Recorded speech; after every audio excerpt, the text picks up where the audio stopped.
ওম শান্তি। 15 তারিখের আজ আমরা অব্যক্ত মূল সার বুঝব।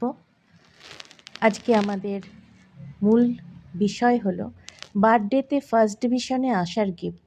বার্থডে কি বলা হয়েছে? শিব জয়ন্তী, বাবা ও বাচ্চার জন্মদিন। দেখুন, জ্ঞানে চলছি বা কোর্স করেছি বা মুরলি শুনছি, এর মানে কিন্তু স্পষ্টতা আসা নয়। ভক্তিতেও আমরা শিব ও বিভিন্ন দেবী দেবতার পুজো করেছি, কিন্তু শুধুই ভক্ত হয়ে বোধই নেই। জ্ঞান কিন্তু আগে শিব বাবাকে জানা নয়, জ্ঞান কিন্তু সত্য কি তাকে আগে বোঝা। সত্যে ফিরলে প্রথমে আমিকে জানা যায়।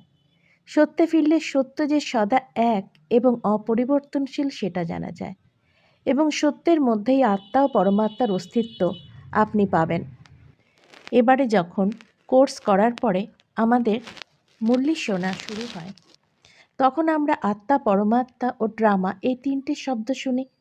কিন্তু ড্রামা বা নাটক এই শব্দটিকে নিজেদের প্রতিটি মুহূর্ত বা ঘটনা যতক্ষণ লৌকিক নাটকের মতো করে না বুঝবো, বা মুরলিতে বলা সকলেই অ্যাক্টর এভাবে না বুঝবো, ততক্ষণ সত্যের বোধ, যোগ, ধারণা, সেবা হয় না। কারণ সত্যের বোধেই পিতাপুত্রের জন্ম। শরীরী দুনিয়া অসত্যের দুনিয়া, ক্ষণস্থায়ী, পরিবর্তনশীল, অস্থায়ী। এভাবে না বুঝলে সত্য আপনাকে স্পর্শ করবে না।